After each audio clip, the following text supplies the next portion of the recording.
যে সময় আমার পিক টাইম ছিল সাডেন তখনই আমার বিয়েটা হয়ে যায় 2008-এর দিকে। তো আমার ফ্যামিলির বা আমরা যেটা চাই, আমরা খুব সাংসারিক, তো মানে আমরা একটু সংসারটাকে প্রাধান্য দিই বেশি। তো সেই সংসারের কারণে করতে চাওয়া থেকেই আমি নিজে থেকেই গ্যাপ নিই কাজের, মানে সংসারটা ঠিকভাবে করার জন্যই আমি গ্যাপটা নেই। ওই গ্যাপটা নিতে নিতে নিতে নিতে অনেক দূর চলে যায়, কিন্তু যেটা হওয়ার ছিল সেটা হয়নি।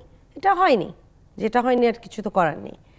তো এরপরেই যেটা হলো অনেক গ্যাপের পর, বাট যেটা আমি করেছি, আমি নাচটা মিস দিইনি। নাচটা আমি করতাম, কারণ নাচের বিভিন্ন শোতে নাচের টাইমটা কম লাগে আমাদের। দেখা যায় যে বিকালবেলা রিহার্সাল করে 3-4 দিন রিহার্সাল করলাম, পরে আমরা শো করে ফেললাম, বা 4-5 দিনে আমরা রিহার্সাল করলাম, 2 দিনের জন্য আমার দেশের বাইরে শোতে চলে গেলাম। তো নাচটা আমার টোটালি করা হয়েছিল।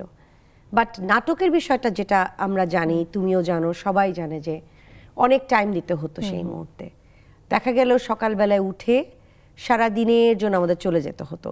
তো ওটার জন্য হতো কি অনেক টাইম লাগতো। তাই আমি বলতাম যে না, যেহেতু আমি একা মানুষ, আমাকে রান্না করতে হবে, আমাকে সংসার গুছাতে হবে, এই জন্য যাই হোক আমার এই জিনিসটা গ্যাপ হয়ে যায়। আমার যেটা মনে হচ্ছে যে সংসারটা ঠিকমতো করার জন্য তুমি এই গ্যাপটা দিয়েছিলে, আমাদের যে সংসারটা ঠিকমতো করতে চেয়েছিলে তুমি। হ্যাঁ অবশ্যই, এটা কে না চায়, এটা তুমিও চাবে, আমিও চাবো, যারা দর্শক আছে যারা দেখছে তারাও চাবে যে না আমার সংসারটা আগে ঠিক থাক।